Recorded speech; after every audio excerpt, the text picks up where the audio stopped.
শ্রাবণ মাসে একবার হলেও গ্রহণ করুন এই বিশেষ তিনটি খাবার। সারা বছর সুস্থ নিরোগ থাকবেন। দেবাদিদেব মহাদেবের আশীর্বাদে সকল মনস্কামনা হবে পূর্ণ।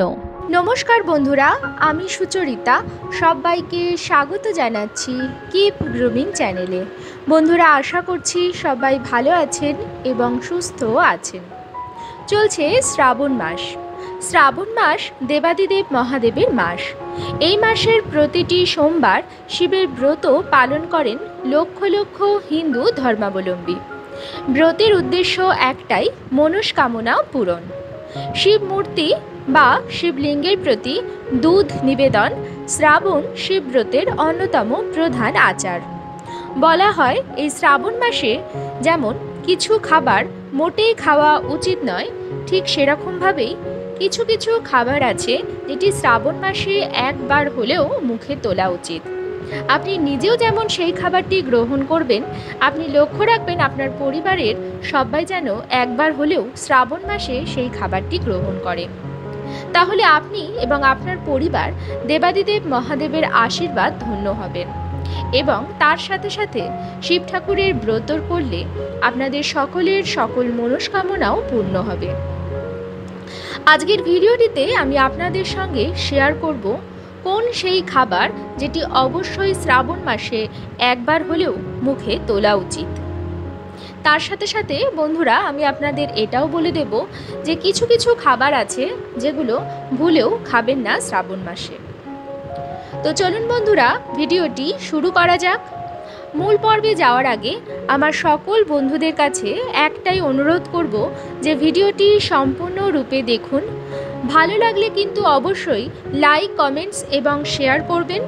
আর যদি চ্যানেলে নতুন হন তাহলে অবশ্যই চ্যানেলটিকে সাবস্ক্রাইব করে আমার সাথে থাকবেন। আমি সাধারণত আমার বন্ধুদের উদ্দেশ্যে আপকামিং পুজো পাঠ এবং তত্ত্বকথার ওপর ভিডিও বানিয়ে থাকি। পুরাণ অনুসারে এই শ্রাবণ মাসেই সমুদ্র মন্থন হয়েছিল, আর সেই সমুদ্র মন্থনে উঠে আসা বিষ যা নিজের কণ্ঠে ধারণ করে নীলকণ্ঠ হয়েছিলেন মহাদেব। হিন্দু ধর্মে বিশ্বাস করা হয় তাই এই মাসে মহাদেবের পুজো করলে অনেক পুণ্য লাভ হয়। পুণ্য লাভের সাথে সাথে মনস্কামনা পূরণের জন্য আমাদের অবশ্যই এই মাসে কিছু নিয়ম বিধি মানা উচিত, কিছু আচার পালন করা উচিত। সমুদ্র মন্থনে যেমন বিষ উঠে এসেছিল, সেরকমই উঠে এসেছিল অমৃত। সেটাও আমাদের ভুললে চলবে না। শ্রাবণ মাসে তাই বিশেষভাবে খেয়াল রাখতে হবে যে কোন খাবার বিষ এবং কোন খাবার অমৃত। শ্রাবণ মাস মানেই বর্ষাকাল, আর বর্ষাকাল মানেই নানা প্রকার রোগ, জীবাণু ও ব্যাধি। তাই আমাদের সবার সতর্ক হওয়া উচিত এবং সঠিক খাবারই গ্রহণ করা উচিত। শ্রাবণ মাসে মহাদেবের প্রিয় কিছু জিনিস আছে যেগুলো অবশ্যই আমাদের একবার হলেও গ্রহণ করা উচিত এবং চেষ্টা করবেন শ্রাবণ মাসের সোমবারটিতেই সেই খাবারটি গ্রহণ করতে। এই যে তিনটি খাবার আমি বলে দেব, এই তিনটি খাবারই মহাদেবের অত্যন্ত প্রিয়। প্রথমেই যে খাবারটির কথা বলবো সেটি হচ্ছে ডাবের জল। ডাবের জলে রয়েছে টক্সিক দূর করার ক্ষমতা। ডাবের জল যেমন মহাদেবের অত্যন্ত প্রিয়, সেরকমই ডাবের জল পান করলে শরীরে শক্তি আসে, রোগ প্রতিরোধ ক্ষমতা বৃদ্ধি পায়, অনেক রোগ থেকেও সুরক্ষা দিতে কাজ করে ডাবের জল।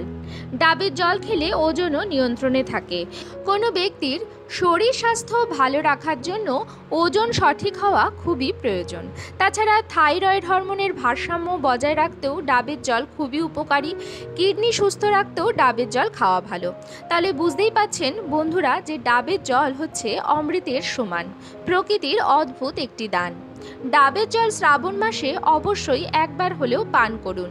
চেষ্টা করুন শ্রাবণ মাসে সোমবার আমি বলে দিয়েছি তার মধ্যে একদিন ডাবের জল পান করতে এবং পরিবারের সবাইকেও খাওয়াতে। দ্বিতীয় যে খাবারটি একবার হলেও গ্রহণ করবেন সেটি হচ্ছে নারকেল। নারকেল যেমন স্বাস্থ্যগুণে ভরপুর একটি ফল, ঠিক সেরকমভাবেই পুজো পাঠের ক্ষেত্রে একটি অত্যন্ত পবিত্র ফল। সমস্ত দেব এবং দেবীর পুজোতে নারকেল কিন্তু লাগেই। নারকেল গাছকেও অত্যন্ত শুভ মানা হয় এবং নারকেলের রয়েছে প্রচুর স্বাস্থ্যগুণ। এই শ্রাবণ মাসে অবশ্যই একবার হলেও নারকেল খাওয়া উচিত। নারকেলের প্রচুর স্বাস্থ্যগুণের মধ্যে যেমন নারকেল হার্টকে সুস্থ রাখে, ঠিক সেরকমভাবে হজম শক্তি বাড়িয়ে তোলে। নারকেল খেলে ওজনও নিয়ন্ত্রণে থাকে।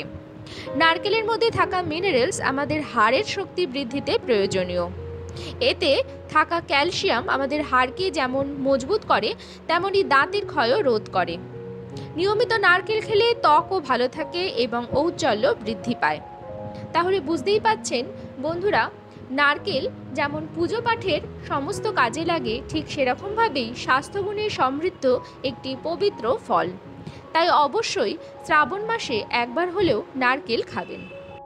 তৃতীয় যে খাবারটি অবশ্যই খাবেন এবং চেষ্টা করবেন একাধিকবার খেতে, সেটি হচ্ছে তেঁতো। তেঁতোর মধ্যে আপনারা উচ্ছে, করলা বা নিম পাতা খেতে পারেন। তেঁতো কিন্তু পুষ্টিগুণে সমৃদ্ধ একটি খাবার। যেমন ধরুন করলা এই সময় শ্রাবণ মাসে প্রচুর পরিমাণে বাজারে পাওয়া যায়। এতে প্রচুর ভিটামিন এ এবং ভিটামিন সি রয়েছে অ্যান্টিঅক্সিডেন্টের ভাণ্ডার। তেঁতো পছন্দের সবজি না হলেও এর উপকারিতা জেনে অবশ্যই কিন্তু খাওয়া উচিত বাড়ির সবাইকে। তেঁতো জাতীয় খাবার লো ক্যালোরি তো হয়ই, তার সাথে সাথে রয়েছে প্রচুর পরিমাণে ফাইবার, যা খাবার হজম করতেও সাহায্য করে, পেটকেও ভালো রাখে। নিয়মিত করলা খেলে অ্যাসিডিটির সমস্যাও দূর হতে পারে। তাছাড়া বন্ধুরা, গবেষণা অনুসারে করলার রস পাকস্থলী এবং ফুসফুসের ক্যান্সার কোষগুলিকেও ধ্বংস করতে সক্ষম। তাহলে বুঝতেই পারছেন বন্ধুরা যে শ্রাবণ মাসে করলা খাওয়া কতটা উপকারী। এই সময় নানা প্রকারের রোগ জীবাণু চারিদিকে নতুনভাবে সৃষ্টি হয়। তাই সেক্ষেত্রে শরীরকে রোগ প্রতিরোধ ক্ষমতা বাড়ানোর জন্য অবশ্যই করলা খাবেন বা তেঁতো জাতীয় খাবার খাবেন এবং চেষ্টা করবেন একাধিকবার খেতে। বন্ধুরা, এই খাবারগুলি খেলে যেমন আপনাদের শরীর স্বাস্থ্য ভালো থাকবে, রোগমুক্তি ঘটবে, ঠিক সেরকমভাবেই আধ্যাত্মিক এবং পারমার্থিক কাজও আপনারা ভালোভাবে করতে পারবেন। ব্যক্তির শরীর হচ্ছে সম্পদ। যদি শরীর ভালো না থাকে তাহলে কোনো কাজই ভালোভাবে করা সম্ভব নয়। তা সে পুজো পাঠ হোক বা পড়াশোনা হোক, চাকরি বাকরি হোক, তার জন্য শরীর স্বাস্থ্য ভালো রাখা একান্ত প্রয়োজন। যে ব্যক্তি বা যে পরিবার রোগে ভোগে সেই জানে যে কত পরিমাণ অর্থ অপচয় হয়। তাই দরকার সুস্বাস্থ্যের। এবং ব্যক্তির সুস্বাস্থ্যের জন্য শ্রাবণ মাসে যেমন এই 3টি খাবার অবশ্যই গ্রহণ করবেন বন্ধুরা, ঠিক সেরকমভাবেই কিছু কিছু খাবার অবশ্যই বর্জনীয়। সেই খাবারগুলি শ্রাবণ মাসে ভুলেও গ্রহণ করবেন না। এর ওপর আমি বিশদে একটি ভিডিও বানিয়েছি, সেটি অবশ্যই দেখে নেবেন, আমি লিংক দিয়ে দেব। তাছাড়া আমি সংক্ষিপ্তভাবে বলে দিচ্ছি, কারণ প্রচুর বন্ধুরা আছেন যারা ভিডিওটি একটু বড় হয়ে গেলে ভীষণ বিব্রত হয়ে যান। তাই সেই সকল বন্ধুদের উদ্দেশ্যে বলছি, ভিডিওটিতে এমন প্রচুর তথ্য থাকে যেগুলি বিশদভাবে বলার জন্য ভিডিওটিকে বড় করতে হয়। আপনার অসুবিধা থাকলে আপনি স্কিপ করেও দেখতে পারেন। বন্ধুরা, যে খাবারগুলি শ্রাবণ মাসে অবশ্যই বর্জন করবেন তার মধ্যে প্রথমেই আসে সবুজ শাক পাতা। শাক পাতা শ্রাবণ মাসে খাওয়া একদমই উচিত নয়, কারণ এই সময় শাকের মধ্যে নানা প্রকারের জীবাণু তৈরি হয়। সেই জন্য শাক পাতা একদমই শ্রাবণ মাসে খাবেন না। এই মাসটা শাক পাতা বর্জন করুন। পুষ্টিগুণে সমৃদ্ধ হলেও যেহেতু নানা প্রকারের কীটাণু এর মধ্যে বাসা বাঁধে, তাই সেই জন্য শ্রাবণ মাসে শাক পাতা না খাওয়াই ভালো। সবজির মধ্যে বেগুন এই সময় খাবেন না এবং চেষ্টা করবেন কাঁচা দুধ একদমই না খেতে। শ্রাবণ মাসে কাঁচা দুধ শিবলিঙ্গে অর্পণ করা হয় এবং চেষ্টা করবেন কাঁচা দুধ খাবার হিসাবে গ্রহণ না করতে। এছাড়া আরও অনেক কিছু আছে যেগুলো শ্রাবণ মাসে খাওয়া উচিত নয়, তার জন্য অবশ্যই আমার বানানো ভিডিওটি দেখতে ভুলবেন না। আজকের পর্ব এটুকুই। আশা করি আজকের ভিডিওটি আপনাদের ভালো লাগলো এবং একটু হলেও আপনারা সমৃদ্ধ হলেন।